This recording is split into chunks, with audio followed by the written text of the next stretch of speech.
Hi hello नमस्ते, मी वंदना. माझ्या नवीन recipe चॅनलवर तुमचं स्वागत आहे. तर पाहू शकता इथे मी दुधी घेतलेलं आहे आणि छोटासा दुधी आहे हा. तर ह्या दुधीपासून आपल्याला खूप छान अशी मी टिफिनसाठी भाजी तुम्हाला करून दाखवणार आहे. पुढचं हे टोक काढून घेतलं आहे. आपल्याला हे संपूर्ण दुधी घ्यायचं नाही, अर्धाच दुधीचा वापर मी इथे करणार आहे आणि अर्धा दुधी साईडला ठेवून देणार आहे. तर ह्या दुधीची वरची थोडी थोडी आपल्याला साल काढून घ्यायची बघा, अशा पद्धतीने. तर पाहू शकता कवळा भोपळा आहे मैत्रिणींनो, एवढा पण म्हणजे निबर नाही. साल पटापट ह्याची निघल्या जाते. आपल्याला साधारण वरची फक्त साल ही पातळ अशी काढून घ्यायची अशा पद्धतीने. खूप छान रेसिपी आहे, संपूर्ण व्हिडिओ पहा आणि झटपट होणारी रेसिपी आहे, बिलकुल पण टाईम लागत नाही.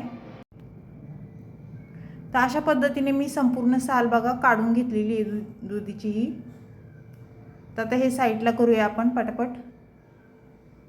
अगदी झटपट होणारी आहे, पटापट तुम्हाला ही रेसिपी मी करून दाखवते आणि ह्याच पद्धतीने तुम्ही पण करून बघा, खूप छान होती सकाळच्या घाई गडबडीमध्ये. तर आपल्याला हे दुधी एकदम बारीक असा चिरून घ्यायचा आहे. ही वरची आपण थोडीशी आपण हे वरचं ते असतं ना फुगलेली साईड मऊ मऊ, ती काढून घ्यायची, कारण जास्त आहे ना ते भाजीमध्ये चांगली नाही लागत. ते आपल्याला ही सर्व काढून घ्यायची बघा, थोडी थोडी अशा पद्धतीने.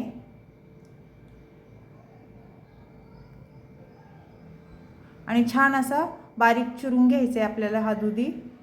तर मैत्रिणींनो, चॅनलला कोणी नवीन असेल तर लाईक सबस्क्राईब करायला विसरू नका. छान छान कमेंट करा. व्हिडिओ कुठून पाहताय कमेंट करून नक्कीच सांगा. व्हिडिओ आवडला तर मैत्रिणींना नातेवाईकांना शेअर करा.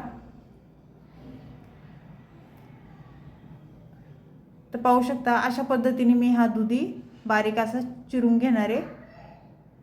जास्त पण बारीक नाही केला आणि जास्त पण मोठा नाही, मीडियममध्येच मी कापून घेतलेला आहे. तुम्हाला जर वाटलं मोठे मोठे फोडी करायच्या तर तुम्ही मोठे पण करू शकता किंवा अशा पद्धतीने बारीक पण करू शकता. तर सर्व दुधी मी अशाच पद्धतीने चिरून घेणार आहे. तर पाहू शकता इथे छान असा दुधी चिरून झालेला आहे. तर एका बाउलमध्ये आपण काढून घ्यायचा आहे हा.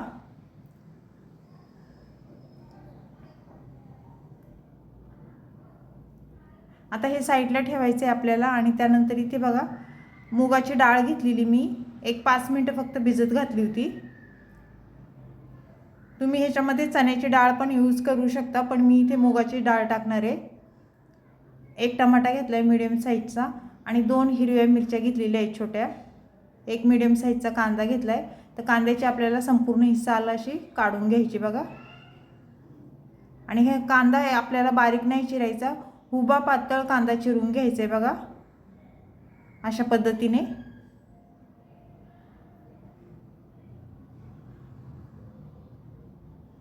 जास्त काही साहित्य लागत नाही मैत्रिणींनो, घरच्या साहित्यामध्येच ही रेसिपी आपली छान मस्त होती, टेस्टी.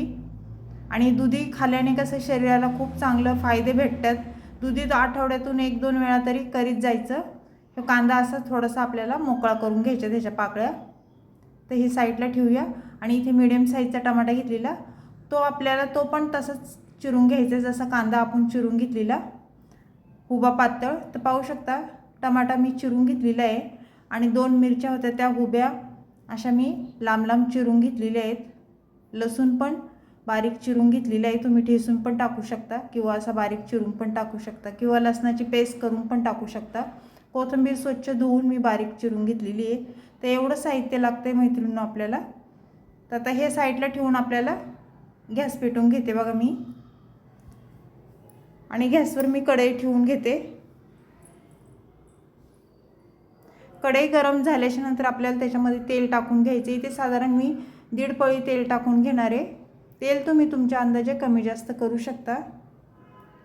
आणि तेल आपलं गरम झालं की त्याच्यात जिरं टाकून घ्यायचे बघा. जिरं छान फुललं की लसूण टाकून घ्यायचं आहे. लसूण थोडंसं परतल्याच्या नंतर आपल्याला त्या मिरच्या टाकून द्यायच्या 2.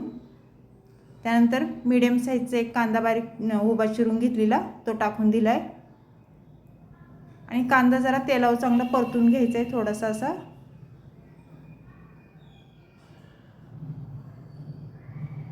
कांदा थोडा परतल्याच्या नंतर टमाटर टाकून द्यायचा आहे. आणि टमाटा पण थोडा तेलावर परतून घ्यायचा आहे अशा पद्धतीने. मसाले लगेच आपल्याला टाकायचे नाही मैत्रिणींनो. इथे मी थोडी कोथिंबीर टाकून घेणार आहे. तेलावर कोथिंबीर टाकली ना तर त्या कोथिंबीरीचा आरक तेलामध्ये उतरला जातो, भाजीला एक छान टेस्ट पण येते आपल्या. छान मिक्स करून घ्यायचे हे. त्यानंतर आपल्याला दुधी टाकून घ्यायचं आहे बघा. दुधी हा 1 मिनिट तेलावर चांगला परतून घ्यायचा आहे कांद्यासोबत आपल्याला. मस्त खूप टेस्टी होती मैत्रिणींनो. अशा पद्धतीने तुम्ही ही रेसिपी करून पहा, खूप छान होती आणि झटपट होणारी असती. चवीनुसार मीठ टाकून घ्यायचे आणि छान मिक्स करून घ्यायचे बघा.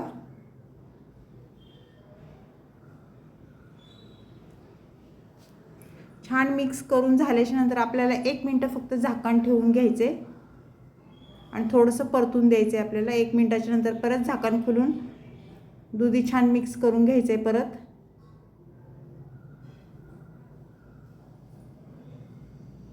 त्यानंतर आता इथे हळद टाकून घेऊया आपण. हळद टाकायची 1 चमचा. कांदा लसूण मसाला आपण अर्धा चमचा मी टाकून घेते, छोटा चमचा आहे. थोडंसं लाल तिखट टाकूया आणि थोडा मसाला हो पावभाजीचा मसाला 1 चमचा मी टाकलाय. हे मसाले चांगले तेलावर परतून घ्यायचे. मसाले तुम्ही तुमच्या अंदाजे कमी जास्त करू शकता, जसं तुम्हाला तिखट कमी जास्त लागतं त्याप्रमाणे मसाले इथे तुम्ही टाकू शकता. तर हे मसाले छान परतल्याच्या नंतर आपल्याला इथे मुगाची डाळ बघा मी घेतलेली, धुवून स्वच्छ घेतली, ती टाकून दिलेली आहे आणि हे छान मिक्स करून घ्यायचे. पाहू शकता अशा पद्धतीने. खूप टेस्टी होती मैत्रिणींनो.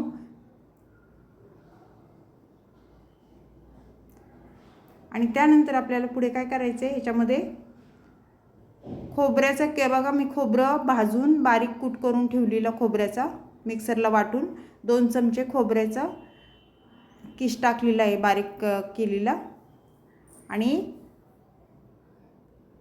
1 चमचा मोठा शेंगदाण्याचा कूट टाकून घेतलेला आहे. दुसरं काय ह्याच्यामध्ये मी टाकलं नाही, एवढंच साहित्य टाकलेलं आहे. हे छान मिक्स करून घ्यायचं आहे आणि त्यानंतर पाणी टाकून घ्यायचं आहे आपल्याला बघा.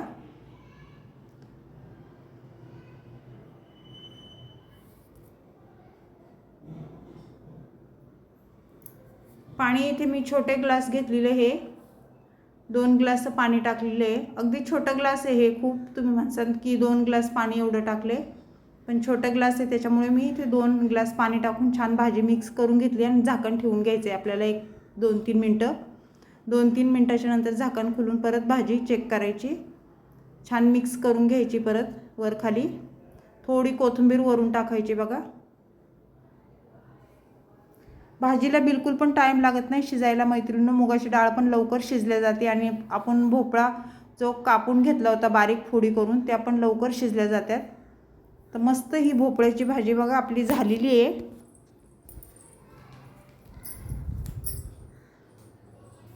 पाहू शकता भोपळा पण मस्त शिजलाय.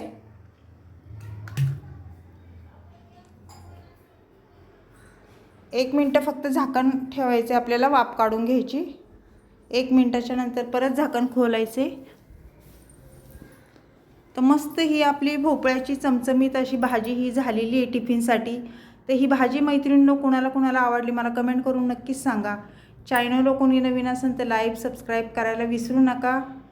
व्हिडिओ कुठून पाहताय कमेंट करून नक्कीच सांगा आणि अशा पद्धतीने ही रेसिपी एकदा नक्की करून पहा. खूप छान होती, झटपट होणारी रेसिपी आहे. अशीच रेसिपी घेऊन मी पुन्हा हजर होईन. तोपर्यंत सर्वांना बाय मैत्रिणींनो. पुन्हा भेटू आपण दुसऱ्या रेसिपीसोबत. लाईक करायला विसरू नका.